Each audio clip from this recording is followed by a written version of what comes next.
Olá, curso de Direito, disciplina Antropologia Jurídica, professor Milton Pereira Lima.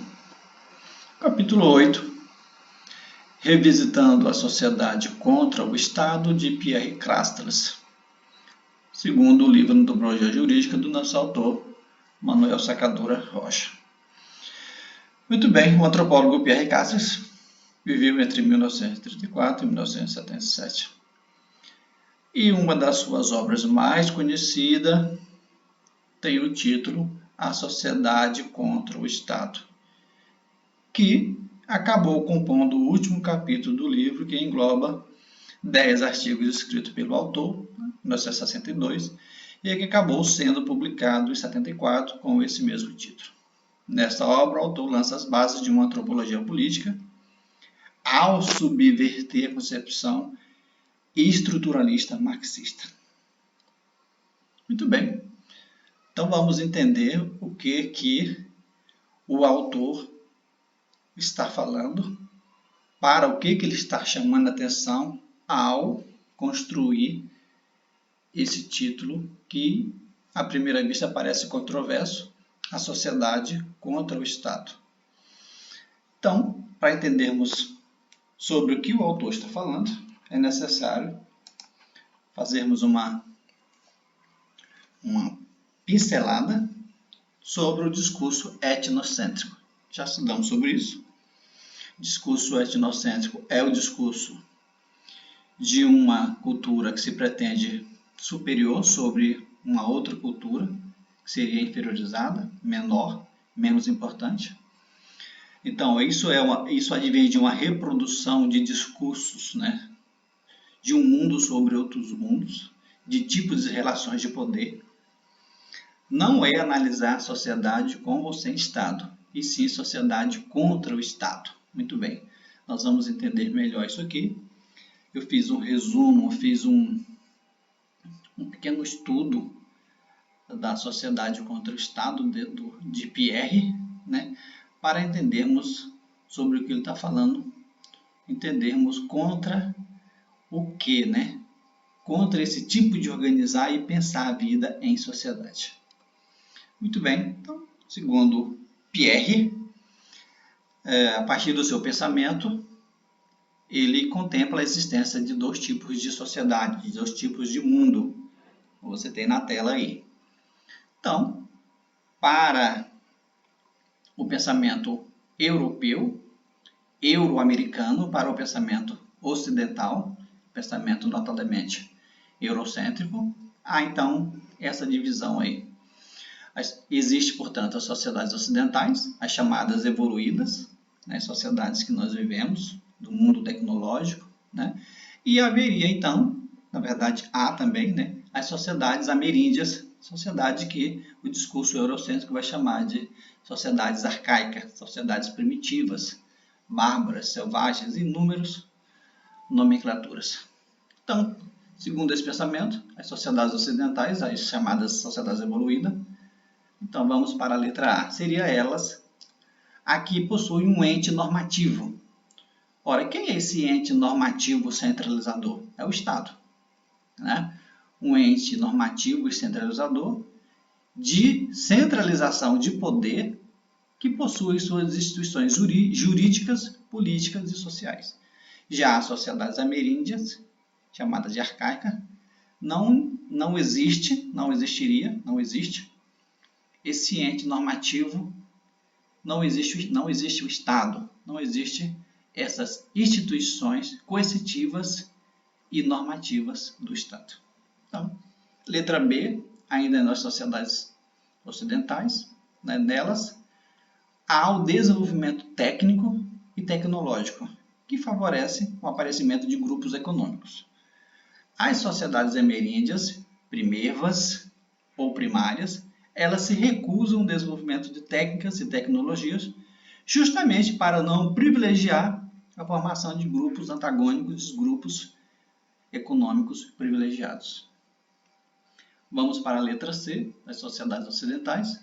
Nelas, há o poder coercitivo, representado na figura do Estado. Então, o poder nessas sociedades ocidentais é o poder via representação. Representação de poder via suas instituições. Polícia, Ministério Público, entre outras representações. Letra C das sociedades ameríndias. O poder não coercitivo. Por que, entre aspas? Porque também pode haver níveis de coerção. Mas aí você tem a função dessa coerção. Então, relação por convencimento. Nessas sociedades, nelas se privilegia a coletividade e a comunidade. Letra D das sociedades ocidentais, representação de poder. Letra D das sociedades ameríndias, exercícios de poder, através do convencimento. Então, seguindo os capítulos anteriores do nosso livro do Sacadura, procuraram trabalhar uma linha antropológica que demonstra como castas, como nas sociedades primárias, decididamente não existe tensão e formas capazes de fazer surgir o poder e o Estado a partir das práticas econômicas observáveis, ou seja, não existe a figura do Estado, não existe a ação de privilegiar a formação de grupos econômicos para que não haja grupos privilegiados. Dessa forma, a antropologia precisou encontrar outras explicações para o surgimento do poder, né, e a possível consequência do Estado, o que levou Castres a inverter as possibilidades desse surgimento, não a partir das relações de poder, mas ao contrário, né? Então, a relação política de poder. Claro que em todos os agrupamentos, sociedades onde há ou não o Estado, há relações de poder.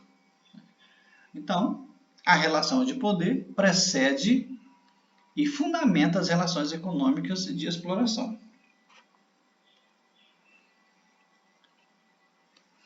As sociedades primárias acabaram produzindo o poder e possivelmente o Estado a partir de um processo que não advém, no entanto, de uma relação embrionária de exploração econômicas. É o que eu falei, aonde há relações entre indivíduo, aonde há relações entre poder, entre pessoas, há relação de poder, havendo ou não a formação de um ente centralizador que é o Estado, né? Seguindo, o que a antropologia política de Castres nos diz é que essa origem deve ser buscada em realidades e práticas primevas, ou seja, em sociedades primárias, sociedades não industriais, não capitalistas, não ocidentais, não exclusivamente econômicas, e o surgimento do poder e do Estado em premissas outras, apenas a exploração de nível de produção. Então, há outras formas de organizar o Estado, as sociedades, sem que essas estejam baseadas nas premissas de exploração. O ritual de purificação e cura. Nós estudamos sobre o ritual, sobre o poder de agentes mágicos, né? A questão da magia. Então, o ritual de purificação e poder, a proteção contra o inimigo, a autoridade para sancionar comportamentos reincidentes, disruptivos. Nesse estágio, todo o prestígio do feiticeiro ou xamã provém da reprodução mágica, a imitar a integração com a natureza. Então, nas sociedades primárias, nós temos o poder que não está centralizado na figura de uma instituição, e sim de uma pessoa, de uma liderança, o chefe, o xamã ou o profeta, né? Então, esses exercem seu poder, portanto, exercem sua coesão ou fazem a relação, o funcionamento, a aplicação do seu poder por convencimento. Aqui ainda estaríamos diante de comunidades sem poder? No segundo momento, a luta contra um Estado um e único. Seguindo, então, através de façanhas de guerra, esses que nós falamos agora há pouco, o chefe, né?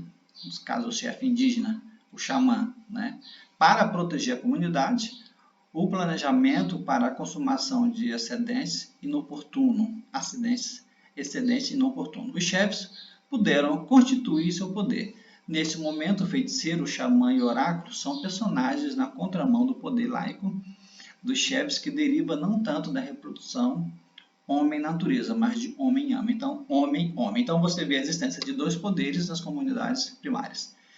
Esse poder que advém dessa relação do ser, que é o ser mediador, já falamos isso, o ser que media o plano terreno com o plano espiritual, é o xamã, o feiticeiro, e o poder do guerreiro, que é aquele que media as relações, né, entre homem e homem. Então você vê as várias formas em que o poder se manifesta, que o poder se estabelece nas relações humanas. Ao longo da história, as sociedades humanas têm demonstrado igualmente o poder da teologia e da filosofia na luta contra o exacerbado poder dos governantes e do Estado. Nós sabemos que muitos estados, ao se formarem, se tornam estados absolutistas, estados onde o soberano centra em si todo o poder. E às vezes ele tem esse poder centralizado em si, com o apoio da teologia, ou seja, com o apoio da igreja, com o apoio da religião oficial, ou até mesmo com o apoio da filosofia, com o apoio da razão, quando esse conhecimento ele se justifica explicando, por exemplo, a origem divina dos governantes. Infelizmente, nessa posição de enfrentamento, tanto a religião como muitas vezes a própria filosofia acabam canalizando e enfatizando poderes tão fortes, né? Como eu falei agora há pouco. Centralização do poder, justificado aí também, tanto pela religião como pela própria ciência. Os feiticeiros viram sacerdotes, os rituais viram liturgias, a magia se transforma em religião e o poder caminha de forma tecnocientífica entre a igreja e o Estado nas sociedades complexas com poder. Então, vemos aqui quando há uma convergência de interesse entre instituições para dar ao Estado seu total poder, tornar o Estado um ente absolutista. Convergência de interesse entre poder espiritual e igreja e convergência de interesse do poder técnico-científico da razão filosófica ou científica. Seguindo a antropologia política e a questão da liberdade, a luta contra o poder do Estado, a luta do não um, ou seja, a luta contra a existência de um único poder soberano sobre todos os outros. É libertária por opção e conduz a pensarmos na sabedoria dos homens primeiros em recusar o poder que se constitui como forma de coerção, educação autoritária e punição. Então, veja, nas sociedades primárias, temos a recusa, então, desse poder totalizador. Haja vista que as ações de seus líderes, daquele que representa poder, é uma ação que converge com a proteção, com os ideais da totalidade daquela comunidade. Antropologia política e a questão da liberdade. E a isso que nós devemos prender com firmeza. As sociedades primitivas não são os embriões retardatários das sociedades ulteriores, dos corpos sociais de decolagem normal interrompida por algumas estranhas doenças. Elas não se encontram no ponto de partida de uma lógica histórica que conduz diretamente ao termo escrito de antemão. Então, muitos pensam que as sociedades indígenas são sociedades atrasadas, são sociedades que estão no estágio inferior, que estão no estágio ainda, que vão mais adiante alcançar o estágio das sociedades ocidentais que seriam desenvolvidas. Isso não é propriamente verdade para a antropologia. Existe desenvolvimento devido à intenção de se querer desenvolver em função da utilização de técnicas, utilização ou não dessas técnicas dentro de suas realidades. Então, o desenvolvimento está associado à funcionalidade ou não de algumas técnicas e de alguma tecnologia. Então, não vamos crer, pois a antropologia nega isso, o fato de haver níveis de desenvolvimento em sociedades, esses níveis estarem associados àquilo que as sociedades alcançaram como padrão evolutivo. Então, só há liberdade se houver direito, né? Chegamos a um estágio, a civilização industrial moderna, em que até mesmo a liberdade só nos parece possível como construção do próprio progresso técnico-científico. Então, chegamos a um nível em que só podemos ter liberdade se estivermos associados a esse progresso técnico-científico. Só temos o progresso técnico-científico se tivermos liberdade? Então, o autor faz uma reflexão sobre isso. Especialmente quando tal progresso está aplicado ao direito. Então, veja, direito de ser vigiado, temos o direito de ser protegido. No entanto, vigiado para ter direito, ou seja, temos que, ao passo que temos direito de ser protegidos, vigiados, devemos ser vigiados, controlados para ter direito. A liberdade do homem é o valor supremo. Então, você vê na maioria das cartas, as leis, as cartas magnas, é esse princípio máximo lá na parte dos princípios, princípio da liberdade. Condição da possibilidade da liberdade do homem é a liberdade de valor da ciência e do conhecimento humano. Condição da realização da liberdade de valor da ciência e a liberdade do aproveitamento de seus resultados em produção livre. O que dá sentido à liberdade de aproveitamento da produção é a liberdade da evolução em livre consumo. Então, veja como está associado, como estar ligado, como depende uma coisa da outra. Segundo, nas sociedades modernas, ocidentais, o desenvolvimento técnico-científico está associado à liberdade, está associado ao direito, está associado ao estilo de vida, ao aproveitamento de seus resultados e à produção livre, ao aproveitamento da produção e à liberdade de valoração em livre consumo.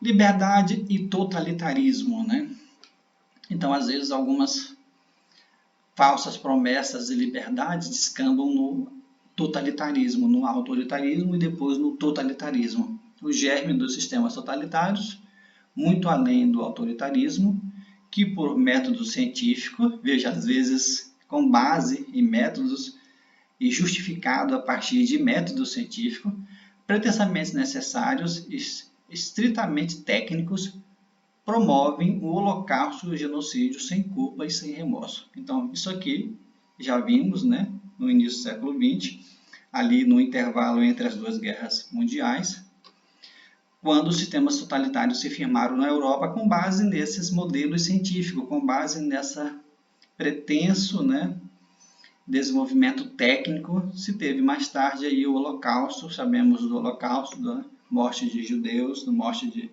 de grupos étnicos, com base nesse desenvolvimento sem culpa e sem remorso. Uma falsa vontade de igualdade. Então, você tem o discurso de igualdade, de equidade, mas esse discurso pode ser falso. Pode ter por trás uma intenção de totalidade, uma intenção de homogeneização da sociedade, então, suplantando a diferença, ocorrendo aquilo que se chama de limpeza étnica, quando alguns grupos étnicos, aí você tem manifestação do racismo. Então, isso pode descambar para o totalitarismo. A ambivalência clássica entre liberdade e igualdade. Segundo Hannah Arendt, a pensadora do nosso tempo, opunha o poder à violência e assim inaugurava uma concepção política não ortodoxa, ou seja, não tradicional, ao defender que onde existe poder não existe violência e vice-versa. É um pensamento inovador da pensadora Hannah Arendt. Há essa abstinência política, onde não haver sobreposição de poder ou omissão, que não deixa de ser um tipo de participação às avessas, cabe a despolitização e a possibilidade sempre real dos governantes e do Estado. Será isso suficiente para que o poder se esvazie do espaço público e o espaço público seja tomado por projetos fascistas e sistemas totalitários? Então, veja, aonde há omissão, aí você tem aí a despolitização de massas, que esse autor já se referiu, quando há esse esvaziamento de poder e o espaço público, né, ser retomado por projetos fascistas. E hoje no Brasil você vê algum atrito aí entre os poderes, né? Então você vê sentimentos fascistas aí que beiram, né, os sistemas totalitários. Democracia, direito e liberdade. O poder legítimo e a possibilidade da democracia eficiente e paz efetiva. Essa é uma das missões, né, aí do mundo moderno na qual o direito está inserido. Uma democracia constitucional forte e duradoura só pode existir com democracia, com liberdade, com um direito eficiente. Ok, continua na próxima.